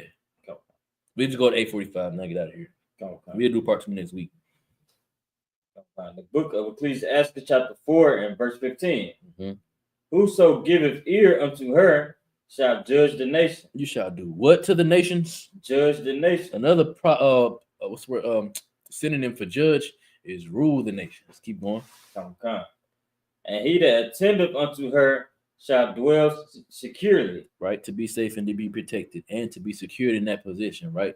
Give me Revelations chapter 2 and 26, and then Barak give me Wisdom of Solomon chapter. Well, we already read 8 and 2. I ain't gonna go back to it. That was just to talk about the being protected, to dwell securely. But let's get Revelation 2 and 26. Okay. Go ahead. The book of Revelation chapter 2 and verse 26. Mm-hmm. And he that overcometh and keepeth my works unto the end. Keeping the works means following law, statutes, commandments, right? And you're doing that in wisdom. Keep going. To him will I give power over the nations. Give what over the nations? Power over the nations. So you're going to judge the nations. You're going to rule over the nations. The only way you earn that, though, in the kingdom is if you seek after wisdom in this life, in this oppression. When you really ain't got nothing but faith to lean on in these scriptures, that you're going to get rewarded for your wisdom, for your seeking after a wisdom, seek after it. Because this is what your end result going to be. Read it again. This is what your reward going to be. Come. Revelations 2:26. Mm-hmm. And he that overcometh and keepeth my works unto the end, to him will I give power over the nation. That's how you're gonna get power over the nation. That's what Ecclesiasticus. That's what Sirach was telling his son in chapter 4 and verse 15. Read 15 again. Come. Ecclesiasticus chapter 4 verse 15. Whoso giveth ear unto her shall judge the nation. So you keep the laws, statutes, and commandments of the Most High. The Most High is gonna give you power in the end. You have to endure until the end. You have to seek after wisdom all your days, because nobody knows when Christ is coming. But when he do, the ones that did seek after wisdom in all their days, they're going to have power over the nations. They shall judge the nations. All right, let's get verse 16. Come. Verse 16. If a man commit himself unto her, he shall inherit her, and his generation shall hold her in possession. This is how we kill generational curses. This is how we fix what's wrong in the Black and Latino community and in the home. You know what I'm saying? Right. Where sons is growing up without a father, they're growing up without a sense of morality, they murdering each other. The daughters is growing up to be lesbians now. Fucking Salaki, excuse my language. They're growing up to be lesbians, studs, and whores. You know what I'm saying? Go ahead. Transforming to little boys for real. Exactly. Now they got places where they don't even got to get your consent no more. You don't even matter as their parent. They can go and just get the sex change, and ain't nothing you can say or do about it. If they're alone, they can make it there. They'll do it for them. And ain't nothing you can do about it. And the only way we can stop that from happening, seeking after wisdom. That wisdom is going to fix that generational curse. And wisdom, we're going to stick it out. We're going to better choose who we have children with. Once we have them children with them people, we're going to better choose what we allow our children to be subject to, what we allow them to be focused on, to be fed. You know what I'm saying? Literally and proverbially, mentally, spiritually. You know what I'm saying? We're going to determine what's going to dictate their growth. It ain't gonna just be whatever is on the TV. Right. It ain't gonna just be whatever get put on their plate. It's gonna be what we determine they need to have. It's gonna keep them from being what they could turn into. Yeah, it's a little toasty. I'm glad y'all ain't cold. Salaki. Y'all everybody warm? I'm sorry, Christ. I came here earlier today so I can make sure I had the heat on. It's been on for hours. It had hours. As soon as I got the opportunity, I came here and turned the heat on so brothers and sisters ain't cold in here. Let's keep reading. Okay. Verse 17. Oh, you finished 16 already? Come on. Read it, Deuteronomy. Let me get Deuteronomy 4 and 4. It's a precept for it. Come on. It's a precept for verse 16. It says, if a man commit himself unto her, he shall inherit her, and his generation shall hold her in possession. Go ahead, get that. The book of Deuteronomy, chapter 4, and verse 4. But ye that did cleave unto the Lord your God are alive. Whoa. That's Deuteronomy 4 and 4? Come. Oh, Salaki. Go ahead and read that. Come. Deuteronomy chapter 4, verse 4. But ye that did cleave unto the Lord your God are alive, every one of you this day. Well, I mean, that's still the same point, though. You know what I'm saying? You cleave unto the Lord thy God, which means you clean it unto wisdom and understanding. You're still alive to this day. You protect it, right? It's the ultimate point. It's using wisdom and keeping wisdom. You keep wisdom by applying it. And you apply it to stay alive, right? Let's get verse 17. Okay. Ecclesiasticus chapter 4, verse 17. For at the first she will walk with him by crooked ways. So at first, wisdom gonna walk with us in all of our sin. We out here committing sin in the world. We don't know that we committing sin. We just live in life the way we've been taught to live life, especially in captivity. So at first, wisdom gonna walk with us even in our crooked ways, right? That's the example I was giving earlier about brothers being in the streets, seeking after wisdom in the streets. They see, as long as you're seeking after wisdom into some capacity, then wisdom gonna walk with you in your crooked ways, right? Keep reading. and bring fear and dread upon him, and torment him with her, it's like her discipline. Right. So as you seeking out wisdom in your wicked ways, wisdom is going to torment you. It's going to make you feel the burn of discipline as you seeking it out in your crookedness. Keep reading. Come. Until she may trust his soul and try him by her law. Until there come a day where you finally got enough wisdom from discipline that now she can trust your soul and try you by her laws. What are the laws? Now I don't got to walk with you no more. Now I've taught you through disciplining the hell out of you, that you shouldn't touch the eye on the stove, proverbially. Don't smoke the dope, because this is going to happen. So now I can try you with my laws. Now I'm going to step back. I'm going to let my laws do what they got to do. So now when you do smoke the dope, or you bang the pills, whatever, people shooting up heroin, now you're going to get hepatitis because you knew better. You had wisdom. I walked with you while you was crooked in your ways and protected you long enough for you to learn. This is what's going to happen if I keep going down this path. So then wisdom stepped back. She said, now I'm going to trust your soul and try you about my laws. And now my law determines that if you do this, you get hepatitis this time. Right. But you did it. You do this, you're going to go to jail. You did it. You get caught with this. You did it. This is what happens. Keep reading. Come. Verse 18. Also, if I could, this is mercy in the scriptures. And this is the Most High giving men time to experience and potentially learn and grow. So people say that there was only mercy in the New Testament. There's no mercy in the law. That's not true. We just read it. That's literally mercy in the law. Keep going. Come. Verse 18. Then will she return, like Salakia. Bert. Read Acts. Give me Acts 17 and 30. Come. Precept for that. Salakia. That's really why my class taking so long. I got a precept for everything. I'm sorry. It's just seeking after wisdom. This is what happens. You can't just read a chapter and break stuff down and just give you my opinion. I got to show you what the Lord is telling you, examples, so that you can tie what I'm saying together. I might not be the best. I know I'm not the best orator in the world. I'm trash at explaining things sometimes, but I'm blessed by the Most High. I'm protected. Even though my words ain't great, his is right here. And I just got to show you where he said what I need you to understand. Acts 17 and 30. You got any questions? Live. How many viewers we got? 8 right now. Sheesh. Most High. Hey, the water, everybody who tuned in online as well. Y'all ain't here physically, but I see y'all here in spirit. It's like this is my first time teaching scripture breakdown. Acts chapter 17, verse 30. Verse 30. And the times of this ignorance God winked at. Mm-hmm. But now commandeth all men everywhere to repent. Right. So that goes back to what I was saying earlier about how Ecclesiasticus chapter 4 and 17 was saying that wisdom is going to try you. You're going to be disciplined, but wisdom is going to walk with you in that discipline. So the Lord is winking at your ignorance. Even though you're going to jail for the crime that you're committing, you ain't getting life. Even though you doing drugs and you sick and you might get dope sick, you aren't going to die. The Lord is walking with you. But at some point, you're going to be called to repentance. You being called to repentance means the gloves is off. Now it's time for you to be tried by my laws. Either you're going to sink or you're going to swim. You're going to follow the law, statutes, commandments, or you're going to not follow the law, statutes, commandments. Give me Deuteronomy 10 and 15. Come. I think it's 10 and 15. Come. That's 44. 30. Give me 30 and 15. Come. Deuteronomy 30, 15. Come. That. Go ahead. This is the book of Deuteronomy, chapter 30 and verse 15. Mm-hmm.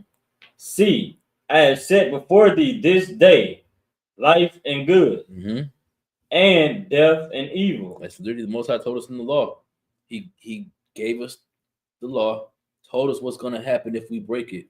It don't get no more fundamental than that. They flat out had the black and white. If you do wrong, and it's not like they got to learn it secondhand. It's right here. Yeah. You do wrong, this is what's going to happen to you. Right now, you suffering in the desert, in the wilderness. Get in the kingdom and do wrong. This is what's going to happen to you. And you got a choice. Either you're going to follow it or you're not. Right. So we ain't going to be able to finish the class. It's already 8:45. Anybody got any questions? You got a comment? I was about to say something about Moses. You know what I'm saying? Say something about Moses, and this was gonna happen to you. All right. Now he could have punished her Say much more what again? severely, but he didn't. All right. Say, man. So, Say, you got any questions or comments? All right. I need all of y'all to remember where we left off at, because we most likely I'm gonna forget. Ecclesiasticus chapter 4 and verse 17. Right. Put a bookmark on there. Put a tab on that, y'all. All right. With that, I'll pass the class over to Officer Kanaka. Come on.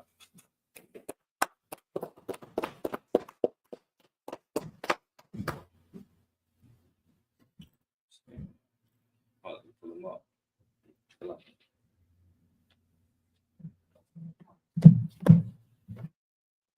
Hey, give Barack a hand for the new camera too. That movie is spectacular. Camera quality is 12. Everybody in the chat, put a 1 if y'all think the camera quality looks better. If you don't put a 1, I know you're a liar. The Lord is not with. The truth is not in you. Boo him. Hey, boo this man. That's like it. Yes, it's like these are the ISBK security announcements. We are the ISBK. Start out at 1 West 125th Street, Harlem, New York. Rule for a new brother and sister. When a new brother or sister comes to the school, they are off limits for 6 months. They are to be saluted only. They're here to share themselves with the world. If they need transportation, the teacher will arrange it. After 6 months, if a brother or sister has an interest in a particular person, he or she must get permission from the head to speak to a brother or sister. There is another 6 months in which the brother and sister will court each other. After this 6 month period, the brother and sister will get permission from the head to marry. Tithes, which is the commandment, found in the book of Numbers, chapter 18 and verse 21, and the book of Malachi, chapter 3, verses 8 through 10, means 10th in the Hebrew, ma'asra, 10% of every penny of any increase the Lord gives you. Give to the treasury department or teacher. Priest fund, free will offering for priests, not mandatory. Whatsoever amount you would like. Upcoming holy convocation. The Feast of Purim, found in the book of Esther, chapter 9, verses 20 through 31. Thursday, 13th, March, and Friday, the 14th. If anyone wants to be a trooper in the school, start wearing all black boots, shirt, pants, headband, and scarf. Israel, Muslim. We're gonna get a brother one courtesy salute. My spot. Muslim. Bro. Yeah. See me outside, bro. Yaki Mata. Sorry, Sister May Span. We're gonna get a sister one courtesy salute. My spot. Ahmad. Rock. Yeah. Small thought about me outside. Yaki Mata. Sorry. Class dismissed.